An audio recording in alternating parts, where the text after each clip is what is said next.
Hello aspirants and welcome back to our YouTube channel hub for civil services. तो अभी देखो, जैसा कि हम आई दृष्टि एक तरीके से कंप्लीट कर रहे थे और आई दृष्टि का जो पोर्शन है उसमें जैसे यहाँ पे आप देखोगे सबसे पहले हमें देखने को मिलता है पॉइंट टू रिमेंबर। तो ये हमने है ना एटमोस्ट अभी तक कंप्लीट कर लिया है। और जो अभी रिसेंट टॉपिक्स हैं जैसे नेशनल अफेयर्स हो गया, इसमें पॉलिटिकल और नेशनल अफेयर्स देखते हैं, फिर इवेंट्स एंड प्रोग्राम्स हुआ, रैंक एंड डिसेस हुआ, ठीक है, उसके अलावा समिट्स एंड इस तरीके से चीजें, इंटरनेशनल अफेयर्स से रिलेटेड जो चीजें होती हैं, ये अब डिटेल पोर्शन बचा हुआ है। अगर आपने हमारे वीडियोस को, पहले वीडियोस को देखा है, तो हमने आपको वहां पे बताया कि किस तरीके से अभी चेंजिंग पैटर्न में है ना आपकी जो ये डिटेल वाले पोर्शन होते हैं वो इंपॉर्टेंट हो जाते हैं। क्यों? क्योंकि क्वेश्चन अब डायरेक्टली उनके ऊपर इस तरीके से है ना पूछा जाता है जहां पे आपका स्टेटमेंट वाइज क्वेश्चन बन रहा है। तो स्टेटमेंट वन, स्टेटमेंट टू करके आपको वहां पे दे दिया जाएगा और फिर आपको वनली वन, वनली टू इस तरीके से ऑप्शंस वहां पे देखने को मिलते हैं, है ना। और फिर आपको वहां पे एक तरीके से डिसीजन लेना पड़ता है कि इसमें जो इंफॉर्मेशन है वो दोनों सही है या फिर कोई एक सही है, ठीक है। तो पहले क्या होता था, पहले वन है ना, वन पॉइंटर में क्वेश्चंस जब बनते थे तो इस तरीके के जो पोर्शन थे जहाँ पे हम है ना पूरे चीजों को जो है एक फैक्ट के तौर पे देख के जाते थे और वो कंप्लीट होता था। ये चीज ऑलरेडी मैंने डिस्कस की है कि पैटर्न चेंज जिस तरीके से हुआ है वहां पे आपको इन सारे पोर्शंस को अब ज्यादा डिटेल में देखने की जरूरत है, ठीक है।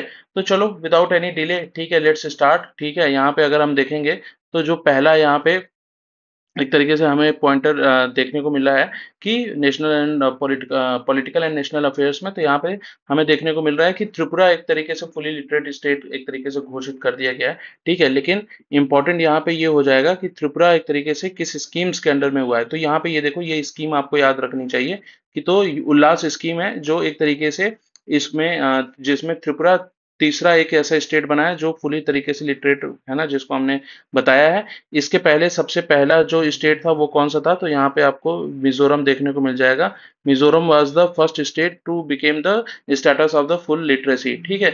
तो ये इंपॉर्टेंट एस्पेक्ट्स में हमें इसको इंफॉर्मेशन को ध्यान में देना होगा। इसके अलावा जो इंपॉर्टेंट है कि कौन सा सेकंड स्टेट था, तो वो यहाँ पे आपको देखने को मिल जाएगा। कौन सा है? गोवा। तो Mizoram was the first, Goa was the second and Tripura was the third, ठीक है। नेक्स्ट आते हैं, तो यहाँ पे देखो, यहाँ पे 15 ईयर्स ऑफ इमरजेंसी पे कुछ कुछ चीजें यहाँ पे डिटेल में दी हुई है। बट ये हमारे लिए इतना इंपॉर्टेंट नहीं है, हम इसको क्रॉस करके चलेंगे।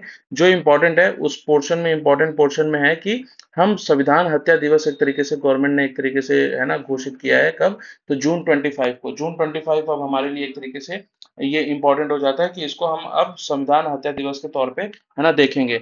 इसके अलावा इंपॉर्टेंट है कि जो पूरे अप्रैल भर में न्यूज में था वो था ऑपरेशन सिंदूर। अब ऑपरेशन सिंदूर के एस्पेक्ट्स में बहुत सारी चीजें हमें देखने को मिलती हैं, ठीक है। अब जैसे ये टीआरएफ है ना फ्रंट आपको देखने को मिलता है, बहुत सारी इंफॉर्मेशन परकुलेट हो रही थी, बहुत सारे न्यूज में था।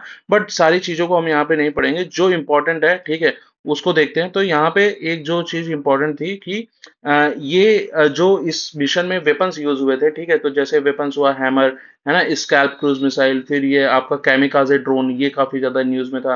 ब्रह्मोस मिसाइल, फिर S-400, ठीक है। तो ये सारी चीजें हमारे लिए इंपॉर्टेंट हो जाती हैं। क्यों? तो देखो क्या है कि ऑपरेशन सिंदूर में है ना, इसके साथ में बहुत सारा इंफॉर्मेशन आपको देखने को मिलेगा। लेकिन हम किसको देखेंगे? वेपन्स को देखेंगे, ठीक है। इसके अलावा जो वुमेन ऑफिसर्स थी, ठीक है, वुमेन ऑफिसर्स थी, उनको देखेंगे एक तरीके से, जिन्होंने इस पूरे ऑपरेशन में ब्रीफ किया था। इसके अलावा हम कुछ और ऑपरेशंस को देखेंगे जो न्यूज में थे, ठीक है, जो न्यूज में नहीं है बट उसको बैक ट्रेस करेंगे इंटरलिंकेज के साथ में, उसको थोड़ा सा देखने की यहीं पे कोशिश इसको भी करके खत्म कर देंगे, ठीक है। अब यहाँ पे देखो, सबसे पहले यहाँ पे देखते हैं।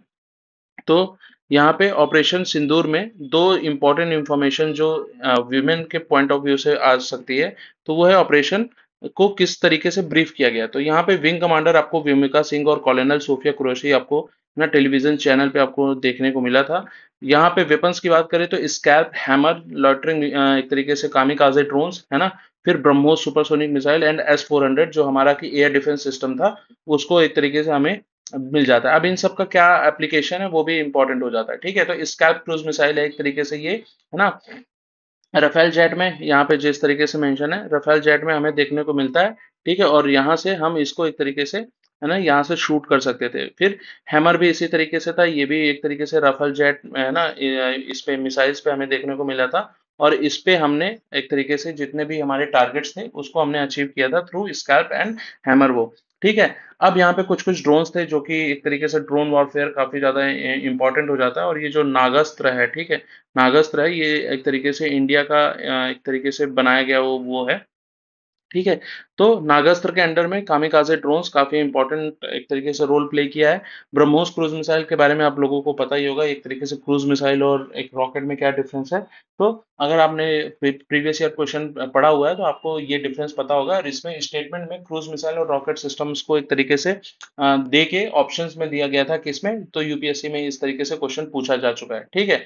S-400 आपको पता है कि एक इंडिया का एयर डिफेंस शील्ड है, तो ये यूज किया गया था उस पूरे ऑपरेशन के दौरान। ठीक है। अब यहाँ पे देखो कुछ इंपॉर्टेंट एस्पेक्ट्स में ये इंपॉर्टेंट हो जाता है कि सिविल डिफेंस जो प्रिपरेशन चला था, ठीक है, अब ये मिनिस्ट्री ने एक तरीके से इसको डिफाइन किया था सिविल डिफेंस क्या होता है। ठीक है। इसके अलावा जो है हम देखते हैं कि टेरिटोरियल आर्मी का हमें पता चला यहाँ इस टाइम पे कि क्या सिग्निफिकेंस है। ठीक है। टेरिटोरियल आर्मी का भी सिग्निफिकेंस क्या है। टेरिटोरियल आर्मी के कॉन्टेक्स्ट में अगर आपको सी राजगोपालाचारी का नाम आना चाहिए। ठीक है। He was the first person जिन्होंने एक तरीके से इसको ना फर्स्ट टाइम में क्या बोलते हैं स्टैंडिंग आर्मी को एक तरीके से क्रिएट करने की बात किसी ने की थी, तो वो थी सी राजगोपालाचारी। ठीक है। तो ये इंफॉर्मेशन यहाँ पे इंपॉर्टेंट हो जाती है। ये जो टेरिटोरियल आर्मी है, ठीक है, इसमें बहुत सारे लोग हैं, रिनोन लोग हैं, जैसे आप MS धोनी का नाम सुनते हो। ठीक है। इसके अलावा आप जो है इनका अनुराग ठाकुर का नाम सुनते हो। ठीक है। और किसका सा नाम सुनते हो, आप सुनते हो नीरज चोपड़ा को, जिनको रिसेंटली है ना इसमें एक तरीके से इंडक्ट किया गया था। अब किन्हीं लोगों को ये ऑनरेरी बेसिस पे मिलता है, और किन्हीं लोगों को इसमें एग्जाम के थ्रू जाना पड़ता है। ठीक है। तो जैसे आप भी इसमें टेरिटोरियल आर्मी का एक तरीके से पार्ट हो सकते हो if you are giving the territorial army examination, और ये एक तरीके से प्रॉपर है ना स्टैंडिंग आर्मी का एक तरीके से काम करती हैं। ठीक है। अब देखो इसमें कुछ और ऑपरेशंस थे। अब एक चीज यहाँ पे हमें ये देखनी है कि जो पाकिस्तानी साइड है, ठीक है, उन्होंने इस ऑपरेशन का नाम दिया था ऑपरेशन बनियान अल मरसूस। ठीक है। तो ये काफी इंपॉर्टेंट हो जाता है। ऑपरेशन बनियान अल मरसूस किसका नाम था, तो ये ऑपरेशन का नाम दिया था इन्होंने पाकिस्तान के साइड से। ठीक है। अब इसके अलग एस्पेक्ट्स में इंपॉर्टेंट इंफॉर्मेशन है वो है कि और कौन कौन से ऑपरेशंस हैं। तो देखो अभी यूएस का ना यूएस एक तरीके से आपने इसराइल और हमास का, सॉरी, इसराइल इसराइल और, जस्ट अ सेकेंड,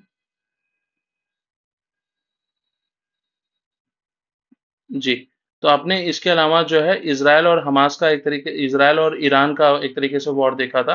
तो इज़राइल और आपने ईरान के वॉर में भी बहुत सारे ऑपरेशंस आपको देखने को मिले होंगे। ठीक है। इज़राइल के कॉन्टेक्स्ट में, तो अब इसमें आपको एक ऑपरेशन मिला था, ऑपरेशन मिडनाइट हैमर। ठीक है।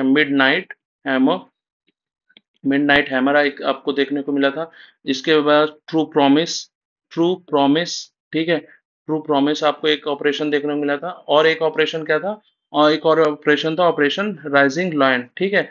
तो अब ये क्या है, ये किस चीज से रिलेटेड है, तो देखो यहाँ पे आस्पेक्ट ध्यान देने वाली चीज ये है कि जो ऑपरेशन मिडनाइट हैमर था ये एक तरीके से यूएस का था। ठीक है। ऑपरेशन ट्रू प्रॉमिस जो था ये एक तरीके से आपको है ना ईरान का ऑपरेशन मिलेगा इसी सेम कॉन्फ्लिक्ट में, और ऑपरेशन राइजिंग लॉयन एक तरीके से इसराइल का ऑपरेशन मिलेगा। तो यहाँ पे ये भी इंफॉर्मेशन हमें साथ में देखने को पड़ेगी, क्योंकि ये सारी चीजें है ना एक साथ न्यूज में थी। तो ऑपरेशन सिंदूर तो इम्पोर्टेंट होगा ही, ठीक है, लेकिन हमें ये भी चीजों को देखना पड़ेगा। ठीक है।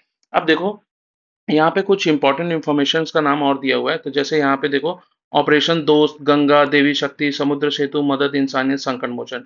ठीक है। इसी के साथ में आपको ऑपरेशन सद्भाव का नाम याद में आना चाहिए। ठीक है। ऑपरेशन सद्भाव हमने किसके साथ में किया है, ऑपरेशन मैत्री किसके साथ में किया है, ये सब किस किस तरीके का ऑपरेशन है, तो ये HADR बेस्ड ऑपरेशन है। ठीक है।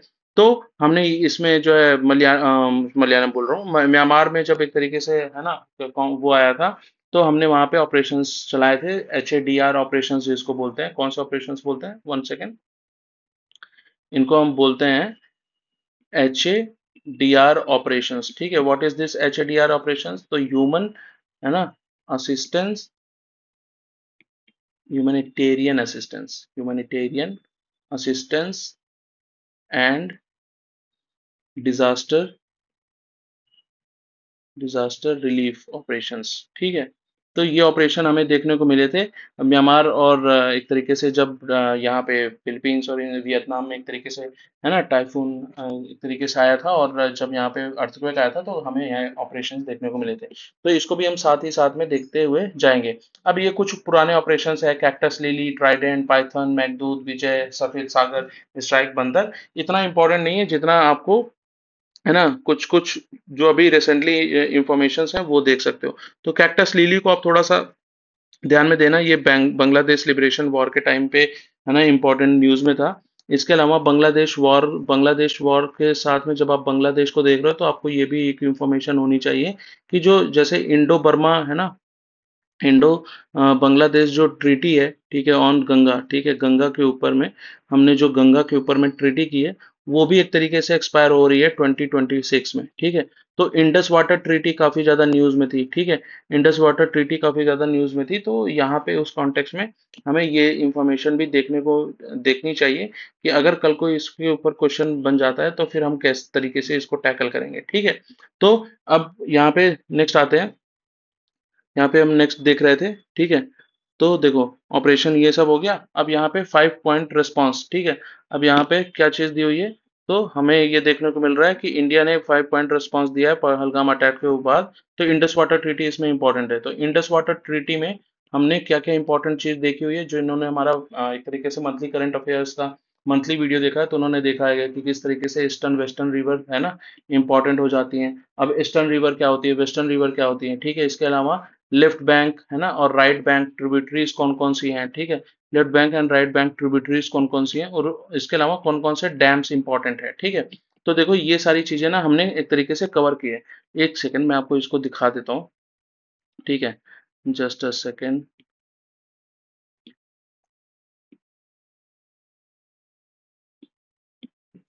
तो देखो, यहाँ पे हमने करंट अफेयर्स का जो हमारा मंथली सेगमेंट है, तो वहां पे हमने इसको कवर किया हुआ था, ठीक है। आई थिंक अप्रैल मंथ में जी। तो देखो, यहाँ पे मार्च लिखा हुआ है तो बट उसका आपका देखने की जरूरत नहीं है, वो एक तरीके से मैं यहाँ पे किस तरीके से रखता हूँ उसका है, ठीक है। तो देखो, इंडस वाटर ट्रीटी 1960 में एक तरीके से कंक्लूड हुआ था, ब्रोकर्ड बाय द, किसके द्वारा, वर्ल्ड बैंक के द्वारा, ठीक है। अब इंडिया की जो ये लेफ्ट बैंक है ना, ये इंडस रिवर जाती है, और यहाँ पे अब एक तरीके से ईस्टर्न रिवर और वेस्टर्न रिवर में तरीके से हमने देखा था, वेस्टर्न रिवर्स में जो एक तरीके से पाकिस्तान में ज्यादा जिनका कंट्रीब्यूशन है। तो इंडस झेलम चेनाब हो गई एक तरीके से, ये वेस्टर्न एक तरीके से रिवर्स है। और जो ईस्टर्न रिवर्स है वो है रावी, ब्यास एंड सतलज, ठीक है। तो इसके अलावा क्या क्या चीज थी, इसके अलावा जैसे आप यहाँ पे पढ़ोगे तो हमने डैम्स का बात किया हुआ है कि डैम्स भी जो न्यूज में था, बगलिहार डैम हुआ, सालेल डैम हुआ, है ना, उरी डैम हुआ, दुलहस्ती डैम हुआ, और किशनगंगा डैम हुआ, ठीक है। किशनगंगा रिवर पे है, and Baglihar Salal is, I think they both are on the, है ना, चेनाब रिवर, ठीक है। अब उरी दुलहस्ती का एक बार मुझे से देखना पड़ेगा, ठीक है। तो अब इसके अलावा जो left bank and right bank tributary की बात कर रहा था, तो देखो यहाँ पे जंस्कार, सुरू, सोआम, झेलम, चेनाब, रावी, ब्यास, सतलज, ठीक है। झेलम, चेनाब, रावी, ब्यास, सतलज, सोआन, सुरू, जांस्कर, ये सारी जो ट्रिब्यूटरीज हैं, ये एक तरीके से आपको लेफ्ट बैंक ट्रिब्यूटरीज मिलती हैं। जांस्कर भी, झेलम भी, चेनाब भी, रावी भी, सतलज भी, पंचनद भी, ये सारी, ठीक है। अब जो आपको देखना है, श्योक हुआ, गिलगिट हुआ, हुंजा हुआ, स्वात हुआ, काबुल हुआ, खुर्रम हुआ, गोमल हुआ, तोची हुआ। तो ये सब आपकी क्या, कौन सी एक तरीके से कौन सी ट्रिब्यूटरी है, तो ये आपको राइट बैंक ट्रिब्यूटरी के तौर पे देखने को मिल जाएगा, ठीक है। तो यहाँ पे ये इंपॉर्टेंट एस्पेक्ट्स में इंपॉर्टेंट हो जाता है, तो हमें भी इसको साथ में देखते हुए चलना है, ठीक है। अब यहाँ पे देखो, इंडस वाटर ट्रीटी को हमने डिटेल में देख लिया। इसके अलावा कुछ चीज इंपॉर्टेंट है, तो ईस्टर्न रिवर, वेस्टर्न रिवर, ठीक है, brokered by world bank, already हमने कंप्लीट कर लिया है। और 1960 में ये एक तरीके से वो हुआ था, ये भी हमने एक तरीके से अभी देख लिया है, ठीक है। नेक्स्ट आते हैं। तो नेक्स्ट यहाँ पे इंपॉर्टेंट क्या है, जस्ट अ सेकेंड,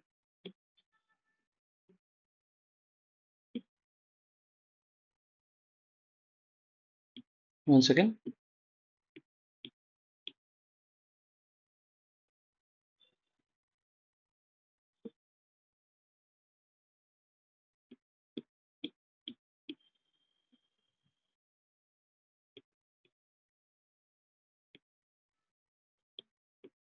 जी। तो ये देखो नेक्स्ट नेक्स्ट में आता है वक्फ अमेंडमेंट बिल। तो वक्फ अमेंडमेंट बिल में इतना कुछ मतलब जो भी चीजें हैं ये हमें पढ़ने के एस्पेक्ट्स में इंपॉर्टेंट नहीं होंगी, क्योंकि पॉलिटिकल चीजों पे एक तरीके से क्वेश्चंस नहीं बनेंगे, ठीक है। तो हम यहाँ पे जो वक्फ बिल है इसके रिलेटेड जितनी भी चीजें हैं उसको एक तरीके से स्किप कर सकते हैं।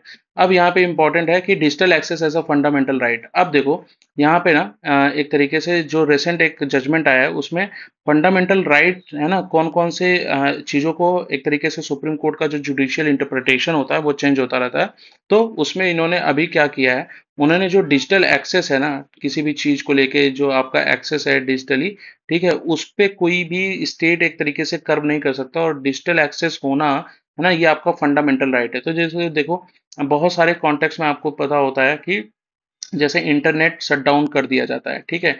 इंटरनेट शटडाउन एक तरीके से आपको देखने को मिलता है जब भी किसी तरीके से है ना लॉ एंड ऑर्डर इस तरीके की सिचुएशन होती है। When you will be an civil servant, तो आपको ये भी इस तरीके की है ना हथकंडे अपनाने पड़ेंगे, ठीक है। जब आप एक तरीके से सिविल सर्वेंट होगे तो आपको भी एक लॉ एंड ऑर्डर सिचुएशन को है ना आर्मी में इस तरीके से है ना ये काफी कंट्रोवर्शियल सिचुएशन बन जाती है जब भी हमें देखने को मिलता है। तो अब इस कॉन्टेक्स्ट में आपको कैसे है ना किसी सिचुएशन में आप किस तरीके से वो करोगे, तो यहाँ पे इंपॉर्टेंट एस्पेक्ट्स में ये आता था कि हम डिजिटली पहले डिस्कनेक्ट कर देते तो उससे जो है हमें एक तरीके से कर्व करने में सहूलियत मिल जाती थी। तो यहाँ पे सुप्रीम कोर्ट ने बोला है कि डिजिटल एक्सेस जो है, ठीक है, ये एक तरीके से फंडामेंटल है ना राइट है। तो अगर आप शट डाउन कर रहे हो कहीं पे भी, ठीक है, तो वो जस्टिफाइड नहीं है, ठीक है। वो एक तरीके से फंडामेंटल राइट का हनन है, और उस पे सुप्रीम कोर्ट या फिर किसी भी तरीके से कोई कोर्ट एक तरीके से फैसला ले सकती है, और उसमें जितने भी रिट और ये बाकी एस्पेक्ट्स में चीजें इंपॉर्टेंट आ जाती हैं वो यहाँ पे फिर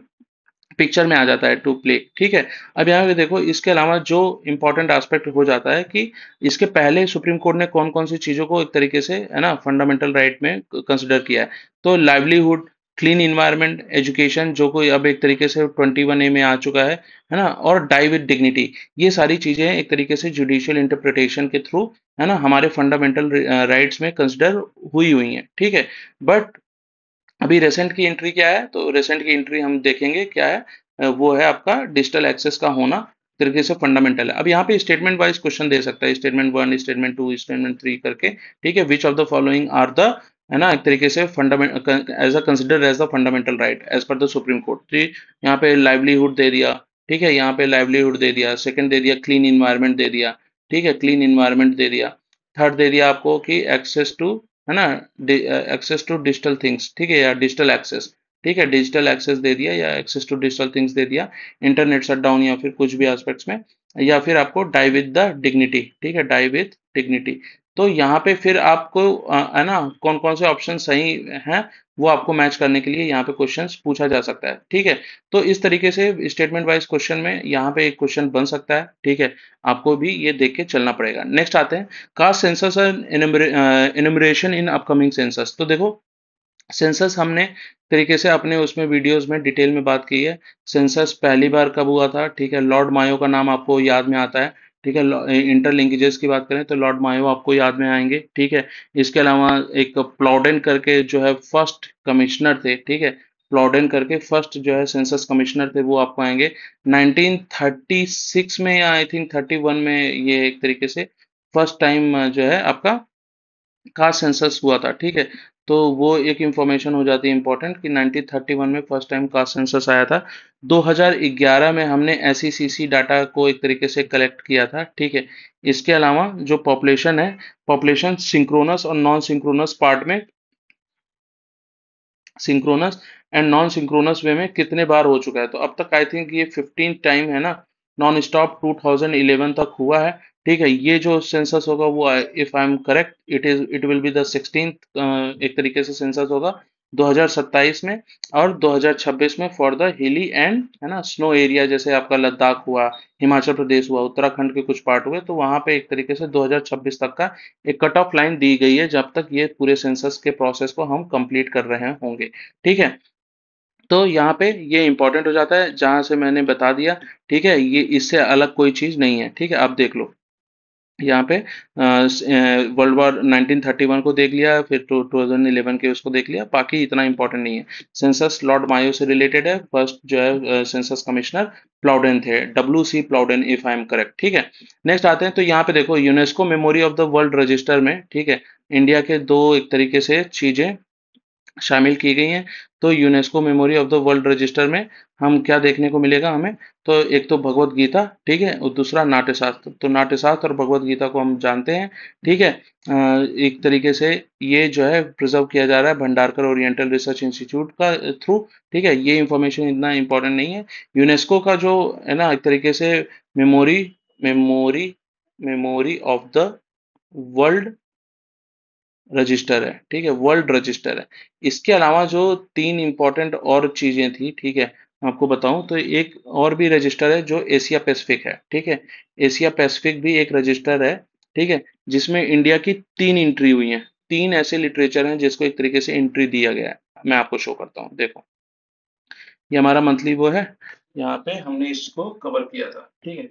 तो ये देखो, यहाँ पे Bhagavad Gita Natyashastra added to the UNESCO of memory of the world register. जो एडेड इंफॉर्मेशन है रामचरितमानस, पंचतंत्र और सहृदय लोचन टीका, ठीक है। तो ये आचार्य आनंद वर्धन है, ठीक है, इनके थ्रू जो है इसको लिखा गया था। तो इसको भी एक तरीके से एंट्री मिली है। कहाँ पे मिली है? तो जो मैं आपको एशिया पैसिफिक बता रहा था, तो इसमें क्या है, रामचरितमानस, ठीक है, पंचतंत्र, ठीक है, एंड हृदय लोचन टीका। अब ये हृदय लोचन टीका काफी जो है अननोन सा है, ठीक है। तो यहाँ पे ये आपके लिए थोड़ा सा ज्यादा इंपॉर्टेंट हो जाता है। मुझे लगता है UNESCO memory of the world register तो आएगा, लेकिन जो यूनेस्को का एक तरीके से एशिया पैसिफिक है, एशिया पैसिफिक वाला जो रजिस्टर है, ठीक है, उसको आप थोड़ा सा ध्यान में रखोगे। और उसमें कौन कौन से हैं? तो पंचतंत्र है, पंचतंत्र है, ठीक है, और क्या है, रामचरितमानस है, रामचरितमानस है, ठीक है, और क्या है, और है सहृदय लोचन टीका। टीका क्या होता है? टीका और टिप्पणी टाइप का होता है। तो टीका इस तरीके से बुक का नाम है, मतलब इसमें इन्होंने टीका किया हुआ है। ये किसके द्वारा लिखा गया है? तो आनंद वर्धन, आपको याद रहेगा, ठीक है। तो ये काफी इंपॉर्टेंट हो जाता है। यूनेस्को के एक तरीके से वेबसाइट पे इसका मेंशन भी है, ठीक है। अगर मैं आपको एक तरीके से दिखाऊं तो जस्ट अ सेकेंड, ये देखो। तो ये जो यूनेस्को का सॉरी, ये तो इंटेंजिबल एक तरीके से क्या बोलते हैं आपको, हाँ, ये यहाँ पे मेंशन था इंटेंजिबल कल्चरल हेरिटेज में। तो नवरोज और 2013-23 में एक तरीके से गरबा ऑफ गुजरात को एक तरीके से इसमें एंट्री मिली थी, ठीक है। तो ये भी इंपॉर्टेंट न्यूज में था। आपको ये देखते हुए चलना होगा, क्योंकि कुंभ इस बार न्यूज में है। तो कुंभ हमारा 2017 में एंट्री कुंभ को दी गई थी, ठीक है। अब नेक्स्ट आते हैं UNESCO of the world register. Already हमने ये कवर कर लिया है। अभिनव गुप्त को आपको देखने को मिल जाते हैं। ये एक तरीके से सेवाइट फिलोसफर है, कश्मीर से आते हैं। और आनंद वर्धन को भी हमने कश्मीर से देखा है कि किस तरीके से उनका एक कंट्रीब्यूशन है, ठीक है। दिल्ली लेजिस्लेटिव असेंबली का इलेक्शन कोई हमारे लिए इंपॉर्टेंट नहीं है, we will be skipping this, ठीक है। ये इतना एस्पेक्ट्स में नहीं आएगा। नाम आएगा तो रेखा गुप्ता का नाम हो सकता है, पूछ सकते हैं, तो हम उसको देख लेंगे, ठीक है। नेक्स्ट आते हैं supreme court verdict on the governor versus state. ये पॉलिटी के एस्पेक्ट्स में बहुत इंपॉर्टेंट है, ठीक है। सुप्रीम कोर्ट का जो एक तरीके से जजमेंट आया है, ठीक है, सुप्रीम कोर्ट का जो एक तरीके से जजमेंट आया है गवर्नर के एक्सेंट, है ना, एसेंट पे, जो वो एक तरीके से बिल्स पे देते हैं, तो वो काफी इंपॉर्टेंट हो जाता है, ठीक है। तो यहाँ पे आपको याद रखना होगा जो 142 है वह, ठीक है, कौन सा एक तरीके से आर्टिकल है? आर्टिकल 142। तो आर्टिकल 142 को एक तरीके से सुप्रीम कोर्ट ने, है ना, क्या बोलते हैं आपको, यूज करके, ठीक है, आर्टिकल 142 का, 1 सेकेंड, 142, ये है सुप्रीम कोर्ट का एक तरीके से अथॉरिटी है फॉर द कंप्लीट जस्टिस, ठीक है। सुप्रीम कोर्ट एक तरीके से किसी भी केस में कंप्लीट जस्टिस दे सकती है, भले ही वो क्वेश्चन अराइज कर रहा हो, है ना, गवर्नर पे, ठीक है, या फिर हो सकता है और भी कॉन्स्टिट्यूशनल पदों पे या फिर पार्लियामेंट की चीजों पे, है ना। उस पे सुप्रीम कोर्ट का ही इंटरप्रिटेशन यहाँ पे होगा, है ना। ये चीज कहीं पे और मेंशन नहीं है। जैसे आपको जुरिडिक्शन आपको पता होगा, है ना, किस किस एस्पेक्ट में ये सुप्रीम कोर्ट के जुरिडिक्शन है। तो उसमें एक जो क्लॉज आता है वो एक क्लॉज है कंप्लीट जस्टिस का क्लॉज, ठीक है। आपने जैसे बहुत सारे वो पढ़े होंगे, तो कंप्लीट जस्टिस है, नेचुरल जस्टिस है, ठीक है। तो इस तरीके से कुछ कुछ चीजों में है ना सुप्रीम कोर्ट का अपना एक तरीके से इंटरप्रिटेशन होता है। तो यहाँ पे सुप्रीम कोर्ट ने ये बोला है कि हमारा जो एक तरीके से जुरिस्डिक्शन है कंप्लीट जस्टिस का अंडर द आर्टिकल 142, ठीक है, उसके तहत इन्होंने बोला कि जो गवर्नर है, ठीक है, वो अब इसको किसी भी तरीके से जो भी बिल है ना एक तरीके से स्टेट गवर्नमेंट या कोई वो करता है और ये इसको होल्ड ज्यादा टाइम के लिए नहीं कर सकते। तो इन्होंने इसके ऊपर कुछ कुछ जजमेंट दिए हैं और इन्होंने इसमें टाइम एक तरीके से वहां डिसाइड कर दिया है कि अगर वो कितने टाइम तक उस चीज को रख सकते हैं, ठीक है, असेंट करने से पहले। तो यहाँ पे 1 मंथ का यहाँ पे ये दिया गया है कि अगर फिर से किसी तरीके से कोई बिल पास होता है तो गवर्नर को कितने दिन में एक तरीके से उनको एक तरीके से एसेंट देना है, ठीक है। तो सबसे इम्पोर्टेंट यहाँ पे यही है कि गवर्नर को जो एक तरीके से टाइम मिला हुआ है कि वो 1 मंथ के अंडर में, ठीक है, यहाँ पे देखो कि he must do so with in 1 month, ठीक है, काउंसिल ऑफ मिनिस्टर के एडवाइस पे गवर्नर को एक बार असेंट देना ही होगा, ठीक है। यहाँ पे कुछ कुछ क्लॉजेज में अगर बिल को जो है प्रेसिडेंट को रेफर किया जाता है तो वहां पे भी एक बार इसको अगर रेफर किया फिर उन्होंने वापस भेज दिया फिर स्टेट ने वो करके वापस भेजा है, तो इन्होंने प्रेसिडेंट के भी है ना एक तरीके से एक्सटेंड पे यहाँ पे जाके चीजों को बोला है कि यहाँ पे प्रेसिडेंट को भी है ना देना पड़ सकता है। फिर ये इस तरीके से सुप्रीम कोर्ट ने अपने जुरिस्डिक्शन को है ना एक्सपांड करने की कोशिश की है, ठीक है। तो यहाँ पे आपको 142 आर्टिकल काफी इंपॉर्टेंट हो जाता है जो मुझे लगता है, ठीक है। इसके अलावा 240 240 सॉरी 200 है ना 200 इंपॉर्टेंट होता है जो हम देखते हैं कि एसेंट फॉर बिल जो गवर्नर एक तरीके से करता है। 201 भी एक तरीके से हमें देखने को मिल जाता है जब प्रेसिडेंट का क्लॉज एक तरीके से पिक्चर में आता है, ठीक है। तो ये सुप्रीम कोर्ट के जुरिस्डिक्शन है ना और किस तरीके से कितने है ना चीजों में प्रेसिडेंट का इन्वॉल्वमेंट होता है वहां पे ये क्वेश्चन बनते हुए हमें देखने को मिल सकता है। तो ये इस पूरे मतलब पेपर में आपको यहाँ से 2-3 क्वेश्चंस आपको पॉलिटी से देखने को आ जाएगा, तो आप इस चीज को ध्यान में रखना, ठीक है। इसके अलावा जो इफ आई एम करेक्ट, ठीक है, तो इसके अलावा जैसे आपने ये इस पूरे बिल को देखा तो यहाँ पे जो हमारी प्रेसिडेंट है, ठीक है, हमारी प्रेसिडेंट है उन्होंने एक तरीके से एक्सरसाइज किया अपना है ना कि जो वो एडवाइस सीख करती है, ठीक है, एडवाइस जो वो सीख करती है from the supreme court, advice from the supreme court, ठीक है, तो किसी भी मैटर पे वो अपना राय जान सकते हैं, ठीक है। सुप्रीम कोर्ट से वो बोल सकते हैं कि भाई आप मुझे इस पर्टिकुलर मैटर पे बताओ कि इसमें किस तरीके से हम लीगल वे में जा सकते हैं फॉर लीगैलिटी, ठीक है। तो वो लीगैलिटी को एक तरीके से चेक करने के लिए जाते हैं और इन्होंने अभी गवर्नर के इशू में एक तरीके से इस चीज को एक्सरसाइज किया है, ठीक है। तो ये क्लॉज भी आपके लिए इम्पोर्टेंट हो जाता है, तो आपको भी इसको एक तरीके से देखते हुए देखते हुए ही जाना चाहिए, ठीक है, ताकि अगर ये क्वेश्चन भी यहाँ पे आए तो आप देख लो कि कैसे प्रेसिडेंट भी इस पर्टिकुलर केस में है ना अ, अपने चीजों को यहाँ पे देख सकती हैं, ठीक है। तो नेक्स्ट आते हैं, नेक्स्ट हमारा यहाँ पे क्या है, तो आप देखोगे जस्ट अ सेकेंड, यहाँ पे हम देखेंगे तो अच्छा ये जो आर्टिकल है सॉरी एडवाइस जो सीख करती हैं जो है president from the supreme court, ये आई थिंक 142 आर्टिकल के थ्रू होता है, ठीक है। तो आर्टिकल 142 को भी आप यहाँ पे रख के देखना, ठीक है, आर्टिकल 142 आई थिंक यही है, ठीक है। आर्टिकल 142 252 भी मुझे पता नहीं क्यों याद में आ रहा है, ये देख लेंगे इस पर्पज से है। आर्टिकल 250 भी न्यूज में था, ठीक है। तो आर्टिकल 142 हुआ, फिर आर्टिकल जो है आपका क्या बोलते हैं इसका सुप्रीम कोर्ट का एक तरीके से जो कंप्लीट जस्टिस का क्लॉज था, ठीक है, ये सब इंपॉर्टेंट हो जाता है, तो आप इसको एक बार गो थ्रू कर लेना, ठीक है। आई एम नॉट श्योर 142 है या क्या है, ठीक है, एक बार इसको आप गो थ्रू करना, ठीक है। नेक्स्ट आते हैं यहाँ पे ये चीज हो गई सुप्रीम कोर्ट का। महाकुंभ यहाँ पे न्यूज में था, महाकुंभ को आप जानते हो, महाकुंभ पे एक तरीके से मैंने अभी आपको दिखाया यूनेस्को का जो हमारा इंटेंजिबल वो है कल्चरल हेरिटेज, उसमें महाकुंभ आता है। लेटेस्ट एंट्रेंट कौन था, तो लेटेस्ट एंट्रेंट एक तरीके से नवरोज था, जो नवरोज फेस्टिवल है। इसके अलावा जो लास्ट टाइम पे था तो वो एक तरीके से गरबा फेस्टिवल को भी हम इंटेंजिबल है ना एक तरीके से कल्चरल हेरिटेज में देखते हैं।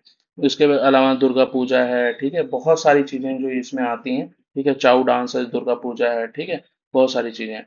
अभी रिसेंटली हमारे लिए क्या इम्पोर्टेंट है कि महाकुंभ में कुछ कुछ रिकॉर्ड भी बने हैं, लेकिन वो इतने इम्पोर्टेंट नहीं है जितना कि ये जानना है कि जो हमने लार्जेस्ट है ना एक तरीके से गैदरिंग का वर्ल्ड रिकॉर्ड बनाने की कोशिश की थी, वो सक्सेसफुल नहीं था। ठीक है, क्योंकि इसके पहले प्रायर इन्फॉर्मेशन देनी होती है। तो यहाँ पे ये चीज़ स्पेसिफिकली मेंशन है, तो ये हम देखेंगे। बाकी इन्होंने दो तीन रिकॉर्ड बनाए हैं, ठीक है, कि वही सबसे ज़्यादा क्लीनलीनेस ड्राइव यहाँ पे चला था। फिर सैनिटेशन वर्कर एक तरीके से बहुत संख्या में यहाँ पे काम कर रहे थे। और जो तीसरा था कि लार्जेस्ट हैंडप्रिंट है ना पेंटिंग एक तरीके से आपको महाकुंभ में देखने को मिली थी। वहां पे 10,000 लोगों ने एक तरीके से महाकुंभ में पार्टिसिपेट किया था इस पर्टिकुलर उसमें पेंटिंग में। ठीक है, नेक्स्ट आते हैं महाकुंभ के एस्पेक्ट्स में। कुछ कुछ इंपॉर्टेंट है, कुंभ कहाँ कहाँ लगता है। ठीक है, विच आर द प्लेसेस कुंभ जहाँ पे वो होता है, आप सबको पता होगा। कुंभ लगता है प्रयाग में, तो प्रयागराज एक तरीके से इंपॉर्टेंट था। ठीक है, लेकिन आपको ये भी देखना होगा कि प्रयाग जो हम बोलते हैं, तो ये जो पंच प्रयाग है, ठीक है, उत्तराखंड का, इस पे लास्ट टाइम भी एक क्वेश्चन बना था, आई थिंक उस पे आया हुआ था। तो जैसे जो पंच प्रयाग हैं उसमें देव हुआ, नंद हुआ, ठीक है, रुद्र हुआ, फिर आपका विष्णु प्रयाग हुआ, फिर आपका कर्ण प्रयाग हुआ। ठीक है, तो इसको नॉर्थ टू साउथ है ना एक तरीके से आप देखोगे। प्लस रिवर कौन सी देखोगे, अच्छा रिवर तो आपको पता होती है, रुद्र देव में कौन सी है, नंद में नंदाग्नि है, रुद्र में है ना मंदाग्नि है, विष्णु में है ना क्या, फिर आपका जो है कर्ण में पिंडारी है। तो ये सब आपको इम्पोर्टेंट पता होता है, लेकिन नॉर्थ टू साउथ एक तरीके से आपको थोड़ा सा देखने की जरूरत है। ठीक है, अब ये जो पंचप्रयाग है वो आप यहाँ पे ध्यान में रख लेना, महाकुंभ नासिक है ना, हरिद्वार उज्जैन, ठीक है, अर्धकुंभ महाकुंभ और कुंभ, इस तरीके से भी कोई कोई इंफॉर्मेशन पूछा जा सकता है। ठीक है, इंपॉर्टेंट यहाँ पे आ जाता है क्या, इंपॉर्टेंट आता है कुंभ मेला का लोगो। ठीक है, कुंभ मेला का लोगो आपने पता होगा कि यहाँ पे अमृत कलश, एक टेम्पल, एक लॉर्ड हनुमान की एक तरीके से इमेज है, और अक्षय वट। अक्षय वट जो है ये आपके लिए इंपॉर्टेंट हो जाता है, क्योंकि यहाँ पे एक जो है ना फोर्ट है जो अकबर के टाइम पे बनाया गया था इन इलाहाबाद, इन प्रयागराज। ठीक है, इन प्रयागराज, तो वो अकबर फोर्ट काफी ज्यादा है ना, उस अकबर फोर्ट में एक वृक्ष है ना, अक्षय वट वृक्ष जिसको बोलते हैं हम लोग। ठीक है, अक्षय वट वृक्ष है, उस वृक्ष पे एक तरीके से हमें वो लोगों में देखने को मिल जाता है। ठीक है, तो आप ये भी याद में रखना कि एक क्वेश्चन अगर दे देता है कि which of the following were in the logo of the Kumbh, तो आपको अक्षय वट पता होगा। ठीक है, अक्षय वट वृक्ष पता होगा। ठीक है, इसके बाद हनुमान जी की पिक्चर पता होगी। ठीक है, उसके बाद अमृत कलश पता होगा। ठीक है, अमृत कलश पता होगा। और नेक्स्ट है कि हम एक टेम्पल भी देखने को हमें मिलता है, और ऑब्वियस सी बात है गंगा जी एक रिवर के तौर पर फ्लो करते हुए दिखती है। ठीक है, तो ये चीज भी इंफॉर्मेशन आपको यहाँ पे देखते हुए जानी है। अब कौन करेगा, ये योगी जी करेंगे, और वहाँ के जो चीफ मिनिस्टर थे उन्होंने एक तरीके से इसको है ना वो किया था। मोटो आपको याद रखना है, तो मोटो भी याद रखना, सर्व सिद्धि ऐसा कुंभम करके इस तरीके से मोटो एक तरीके से लॉन्च किया गया था। ठीक है, अब देखते हैं यहाँ पे 5 क्लासिकल लैंग्वेज को एक तरीके से एंट्री मिली है, आपको पता है मराठी, ठीक है, पाली, प्रकृति, ठीक है, बंगाली, ठीक है, और इसके अलावा कौन सा है, असमीज। ठीक है, तो असमीज। अब यहाँ पे इंफॉर्मेशन इंपॉर्टेंट है जो यहाँ पे मेंशन है कि पहली कौन सी लैंग्वेज थी, तो पहली लैंग्वेज थी तमिल। ठीक है, तो यहाँ पे Tamil was the first language, एक तरीके से फर्स्ट लैंग्वेज के तौर पे आता है तमिल। ठीक है, और क्या आता है, तो तमिल के अलावा जो चीज़ इम्पोर्टेंट आती है कि जो ये दिया जाता है क्लासिकल, तो ये साहित्य अकादमी जो मिनिस्ट्री ऑफ कल्चर के अंडर में आता है। ठीक है, वो एक लिंग्विस्टिक है ना एक्सपर्ट कमेटी बनाते हैं और वो सजेस्ट करते हैं। ठीक है, और क्राइटेरिया इसमें चेंज होता रहता है, तो ये चीज़ इतना इन्फॉर्मेशन इंपॉर्टेंट नहीं है कि क्या क्राइटेरिया है, बट ये इन्फॉर्मेशन इंपॉर्टेंट है कि 5 जो नई लैंग्वेज है उसमें से सबसे पहले तमिल को 2000 है ना कब 2004 में, और सबसे लेटेस्ट क्या है 5 लैंग्वेज है, और उसके पहले उड़िया को हमने 2014 में एक तरीके से देखा था एज अ लैंग्वेज। ठीक है, तो अब ये चीज आपने यहाँ पे कंप्लीट कर लिया। ठीक है, नेक्स्ट आते हैं, तो कॉप 29 काफी इंपॉर्टेंट है। देखो कॉप 29, जैसा कि मैंने कल ही वीडियो में बताया कि कॉप 29 और काली फंड, ठीक है, काली फंड और कॉप 29 काफी ज्यादा न्यूज में थे। कॉप 29 में इंडिया एक तरीके से बाकू में ये हुआ है। ठीक है, बाकू में हुआ है। आप यहाँ पे चीजों को पढ़ो, लेकिन आपको बैक ट्रेस करके चीजों को इन्फॉर्मेशन रिटेन करनी पड़ेगी। ठीक है, I am doing the same thing है ना for me, you should be also doing this for your self. ठीक है, तो यहाँ पे आपको क्या क्या चीज बता रहा था मैं, कॉप 29 कहाँ पे हुआ, बाकू। बाकू कहाँ पे है, अजरबैजान। ठीक है, अजरबैजान। इसके अलावा क्या याद रखेंगे हम? तो मीथेन के ऊपर कुछ बात हुई है, ठीक है, मीथेन के ऊपर एक वो हुआ है। इंडिया इसका पार्ट नहीं है, इंडिया इसमें पार्टिसिपेट नहीं किया। आपको पता है मीथेन क्यों इंडिया पार्टिसिपेट नहीं कर रहा? इसमें एक फंड क्लाइमेट फाइनेंस के ऊपर में काफी चर्चा हुई, और ग्लोबल साउथ ने एक तरीके से अपना, है ना, ग्लोबल साउथ ने अपना ये क्लेम किया कि अप्रोक्सीमेटली 1.3 बिलियन यूएसडी, ठीक है, यूएसडी की डिमांड ग्लोबल साउथ ने की, लेकिन जिसको एक तरीके से नकार दिया गया। तो जब नकार दिया गया तो इंडिया के तरफ से एक ह्यूज, है ना, ह्यूज अपोजिशन देखने को मिला, और इंडिया एक तरीके से वहां से वॉक ऑफ भी किया था। ठीक है, तो COP29 में कितना अब पास हुआ? 1.3 बिलियन यूएसडी की डिमांड थी, ठीक है। ये मैं इसलिए बोल रहा हूँ क्योंकि ये सेंटेंस में फॉर्म में स्टेटमेंट वन स्टेटमेंट टू करके दिया जा सकता है, ठीक है, कि कितने की डिमांड थी? 1.3 बिलियन की डिमांड थी, ठीक है। मिला कितना है? मिला है 300 मिलियन, ठीक है, 300 मिलियन। तो ये इंफॉर्मेशन काफी क्रुशियल हो जाती है, ठीक है। अब दूसरा यहाँ पे देख लेते हैं, जैसा कल भी मैंने बताया था, COP29 को हम देख रहे हैं, तो सीबीडी काली फंड को भी देखेंगे, सीबीडी, है ना, काली फंड को भी हम देखते हुए चलेंगे। काली फंड किससे रिलेटेड है? तो ये आपको याद रखना है, ये बायोडायवर्सिटी का कॉप है, ठीक है। अब ये कॉप 29 हुआ है, ये कॉप 29 हुआ है, किसका हुआ है ये यूएनएफसीसी का है, ये यूएनएफसीसी का है। और ये सीबीडी का कॉप 16 था आई थिंक, ठीक है, कॉप 16 था जिसमें ये काली फंड की बात हुई है। तो इस तरीके से चीजें आपको याद में रहनी चाहिए। कुनमिंग मॉन्ट्रियल प्रोटोकॉल, ठीक है, H E targets, Kunming target, H E targets, 30 into 30, ठीक है। अब ये सारी इंफॉर्मेशन भी आपको एक साथ में ही देखते हुए चलनी चाहिए, ठीक है। इसके अलावा, चलो, इसके अलावा कुछ नहीं है भाई। कॉप ये 6.2 क्लॉज, ठीक है, ये क्या बोलता है? 6.3 क्या बोलता है? ठीक है, फिर दो कंट्री के बीच में कोऑपरेशन, है ना, climate climate adaptation and mitigation में ये सब कुछ कुछ, है ना, जो क्लाइमेट से मेन से एस्पेक्ट्स में काफी इंपॉर्टेंट होते हैं, वहां पे आप इन सब चीजों को देखोगे। अभी के लिए बस हम ये देखेंगे कि जो कॉप तो 29 था ये इंपॉर्टेंट है, ठीक है। ग्लोबल साउथ में एक तरीके से बाकू अजरबैजान में हुआ है। हाँ, मेथेन पे एक तरीके से डिक्लेरेशन हुआ है, बट इंडिया इसमें सिग्नेटरी नहीं रहा, ठीक है। इसके अलावा एक तरीके से जो फंड की बात कही है ये यहाँ पे लिखा नहीं है, but it was the huge thing, ठीक है, जो कि एक तरीके से आया भी था, ठीक है। नेशनल हेल्थ अकाउंट एक तरीके से एस्टिमेट इन्होंने डाला है कि कितना एक्सपेंडिचर है। बस इतना याद रखना कि नेशनल हेल्थ अकाउंट किसने लॉन्च किया, तो ऑब्वियस बात है ministry of health and family welfare आप जाओगे, ठीक है। और क्या चीजें इसमें इंपॉर्टेंट देख सकते हैं? इसमें ये देख सकते हैं कि जो गवर्नमेंट का एक्सपेंडिचर है वो एक तरीके से डबल के आसपास हुआ है। तो पहले कितना एक्सपेंडिचर था? फर्स्ट इट वाज 3.94% था, ठीक है। अभी कितना हम करते हैं? अभी हम करते हैं 6.12%, ठीक है। तो ये कुछ इंफॉर्मेशन अगर वहां पे स्टेटमेंट में दे दिया तो आप इसको गलत नहीं करोगे, it is the rightly given, ठीक है। नेक्स्ट आते हैं, लेडी जस्टिस की स्टैचू है, इसमें कोई कोई चेंजेस हुए हैं, ठीक है, इसको यहीं पे देखते जाओ, ठीक है। क्या चेंजेस हुआ है? तो पहले इनके हाथ में एक जो है रूलर हुआ करता था, ठीक है, मैं आपको दिखाता हूँ। एक हाथ में स्केल होता था और एक हाथ में स्वॉर्ड होता था। स्वॉर्ड की जगह पे अब क्या कर दिया गया है? तो अब कर दिया गया कॉन्स्टिट्यूशन। रूलर अभी भी है, ठीक है, तो रूलर अभी भी है।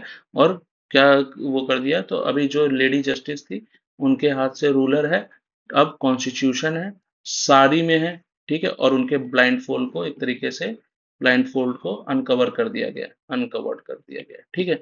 तो ये तीन चार इंफॉर्मेशन थी इस लेडी जस्टिस के जो स्टेचू हमें इस सुप्रीम कोर्ट में और बाकी जगह पे हमें देखने को मिलता है। तो ये इंफॉर्मेशन आप यहाँ से देखते हुए जाओगे, ठीक है। नेक्स्ट आते हैं, नेक्स्ट है प्रधानमंत्री जनजाति उन्नत ग्राम अभियान। हमने स्कीम्स के बारे में बात करी है, स्कीम्स काफी इंपॉर्टेंट है। यहाँ पे हम देखो, यहाँ पे मैंने कुछ चीजें नोट डाउन भी की हैं कि किस तरीके से स्कीम्स के ऊपर क्वेश्चन पिछली बार में, है ना, एक तरीके से पूछा गया है, ठीक है।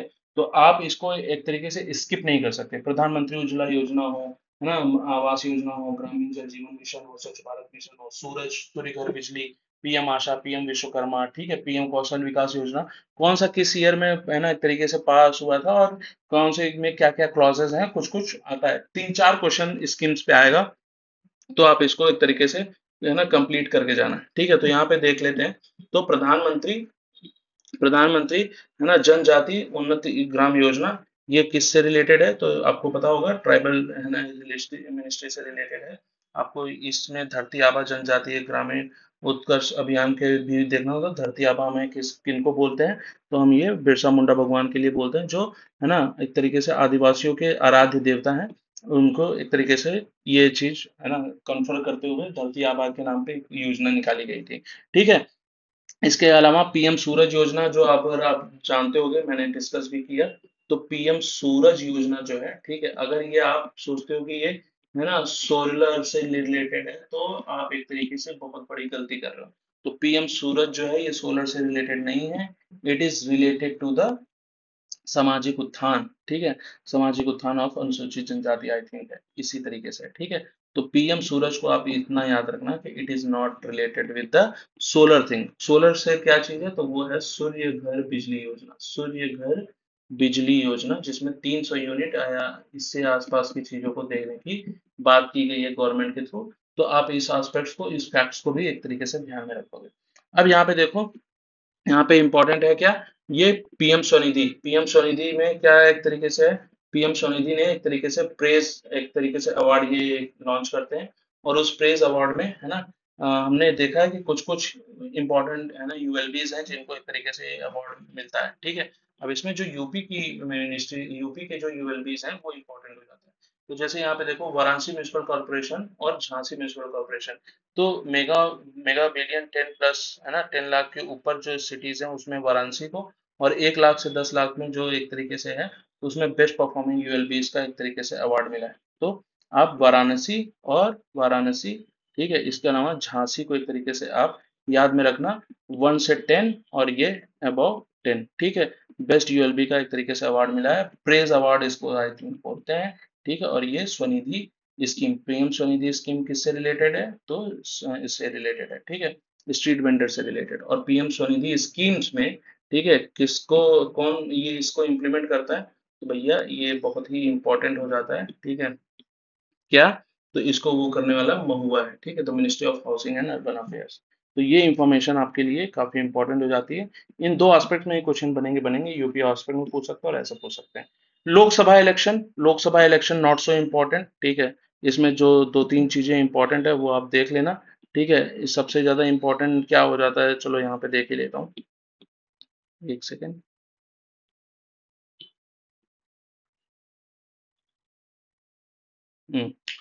तो लोकसभा इलेक्शन में ये एक इम्पॉर्टेंट है कि शोम्पेन ट्राइब ने एक तरीके से ग्रेट निकोबार में पहली बार वोट दिया है। ठीक है। लक्षद्वीप सबसे हाईएस्ट परसेंटेज पे था। ठीक है, यूटी में, और असम स्टेट्स में बिहार का सबसे कम था। ठीक है। इसके अलावा जो ये यहाँ के शंकर लालवानी थे, ठीक है, कहाँ के, तो शंकर लालवानी थे इंदौर के। ठीक है। तो इन्होंने सबसे हाईएस्ट मार्जिन एक तरीके से रखा, हाईएस्ट मार्जिन वोट्स में इनको मिला। ठीक है। लेकिन इनके जो सेकंड रनर अप था ना वो नोटा था। ठीक है। तो इसलिए शायद इनको कंसिडर नहीं किया गया है।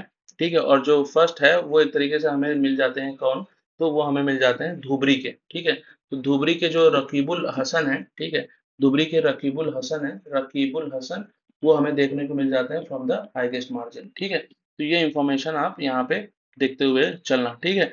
बाकी आपको ये मतलब जिन लोग थोड़ा सा एक तरीके से प्रिपेयर करते हैं उनको थोड़ा सा पॉलिटिक्स और ये सब देखते ही होंगे। तो आपको ये तो आइडिया होगा ही। ठीक है। कि कौन से इलेक्शन में किसने क्या जीता। ठीक है। सबसे बड़ी पार्टी बीजेपी बन के आई, second Congress, third Samajwadi party. तो ये सब इतना इंपॉर्टेंट नहीं है। ठीक है। तो इसको हम स्किप कर सकते हैं। नेक्स्ट आते हैं, यहाँ पे हम देखते हैं कि नालंदा की बात हुई है, इनॉग्रेशन किया गया नालंदा यूनिवर्सिटी कैंपस का। ठीक है। नालंदा यूनिवर्सिटी कैंपस का इनॉग्रेशन आपको पता है बिहार में किया गया है। ठीक है। इंपॉर्टेंट ये हो जाता है, जो रिसेंटली हमने बात किया कि जो फाइनेंस कमीशन के जो एक तरीके से चेयरपर्सन है, ठीक है, क्या नाम है उनका, अरविंद, है ना, पनगड़िया। ठीक है। अरविंद पनगड़िया साहब, वो इस यूनिवर्सिटी के चांसलर है। ठीक है।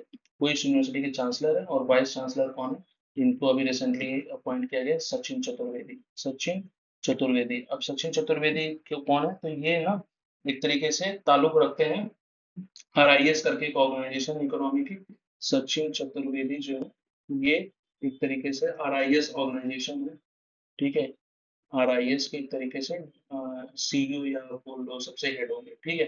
तो आरआईएस क्या है, और ये सचिन चतुर्वेदी एक तरीके से इकोनॉमिस्ट है। तो इकोनॉमिस्ट है, और अभी इनको एक तरीके से वीसी बनाया गया है। वीसी फॉर द, है ना, कहाँ का, नालंदा यूनिवर्सिटी का। तो ये भी करंट अफेयर में था, तो आप इसको देखते चलोगे। नालंदा यूनिवर्सिटी की इनॉग्रेशन हो गई है, ये सब इम्पोर्टेंट आपके सामने देख ही रखा है। अब इस चीज को हमने ऑलरेडी है ना अपने क्या बोलते हैं वीडियोस है उसमें कवर किया हुआ है, मैं आपको दिखाता हूँ। तो देखो यहाँ पे जो अप्रैल मंथ का हो गया और इसमें हो गया, ठीक है, जस्ट अ सेकेंड। तो ये देखो ये अरविंद पनगड़िया साहब है, ठीक नहीं ये अलग है, सॉरी, जस्ट अ सेकेंड।